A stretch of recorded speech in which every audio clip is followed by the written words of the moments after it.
Hi there, and welcome to the final video in our series about writing business reports on finishing and editing your report. So usually when you're finishing your report, you need to provide a conclusion, and the conclusion will usually include the key findings that you have, any limitations that have affected your study, and the recommendations that you wish to make. Now, the length of your conclusion might vary depending on your word limit. If it's a 1,000 word report, you might just need a few sentences. If it's a 1,500 or 2,000 word report, you might need a paragraph or two. And if it's longer, you might need an even longer section. Talk to your lecturer about what they prefer. Now, in some conclusions as well, you might not actually talk about the limitations because they might be included in a separate section in the discussion.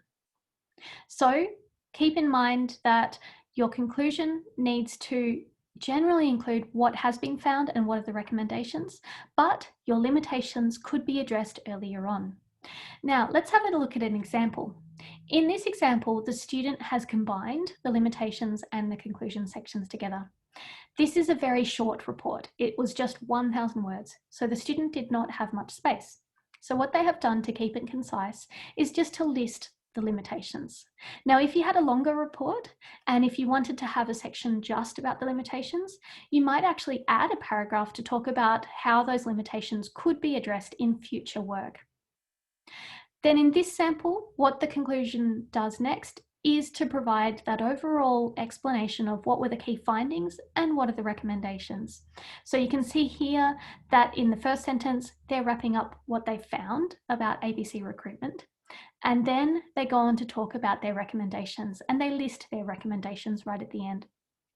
So that makes their recommendations, which is their key message, very, very clear to the reader. Once you have done your conclusion and once you have written up the whole of your report or done a rough draft of your report, it's useful to start thinking about how you're going to edit it. Now, it's often very, very tempting to start editing your work by fixing up the small mistakes, the spelling mistakes, the grammar mistakes, and so on. But if you spend most of your time fixing up those, then you might miss the bigger problems with your work. So instead, what we recommend to save you time is to edit in 4 levels. So first of all, edit for argument. And that is really where you look at, is your key message or your answer to the question very, very clearly presented? Is it there? Do you have a key message? And is it in the right places? Is it in the executive summary? Is it in the introduction? Is it in each of your paragraphs? And is it in the conclusion? Then think about the structure. Overall, is it logical? Does it outline the key reasons for your key message? And are there any ideas that you wanted to add or reduce in your structure? Then think about paragraphing. And when you're thinking about paragraphing, go back to the idea about topic sentences need to contain that key message. Paragraphs need to contain one key idea each. And do they support the key message? When you're editing, if you're working on a group assignment, it's useful to do each of these stages together. So ask yourselves these questions as a group. Finally, think about expression. And when you're thinking about expression, look at whether it's clear, whether it's consistent, whether it's formal and academic enough.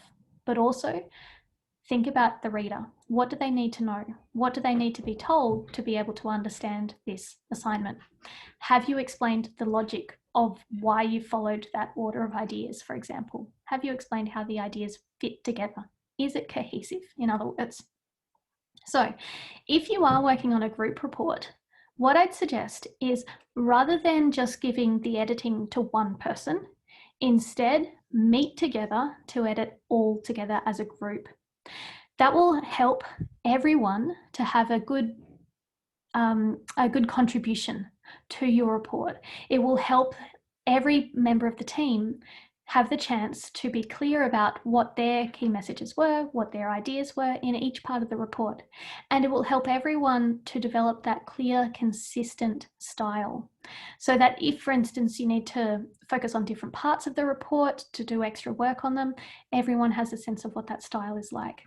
So rather than just giving the editing task to one person, do it all together as a group. And that will make for an excellent report where you've each had your own say. Finally, think about the presentation and the formatting of the report. Make sure that you proofread it. Check the referencing is correct. Make sure that the formatting and the font and everything like that is consistent. And make sure that you've labeled the appendices correctly and that you've referred to each of them in your body sections. So you can find out more about editing and proofreading on our website, and we've got tips on there also about reducing the word count. So that wraps up the series of writing business reports. And just a reminder, you can come and see us for advice on your report. So if you're writing an individual report, you can book in an appointment to come and talk about it with us. If you're writing a group report, you can come as a whole group to see us as well, where you can get feedback on your draft. Best of luck, everyone, and I hope you find these useful.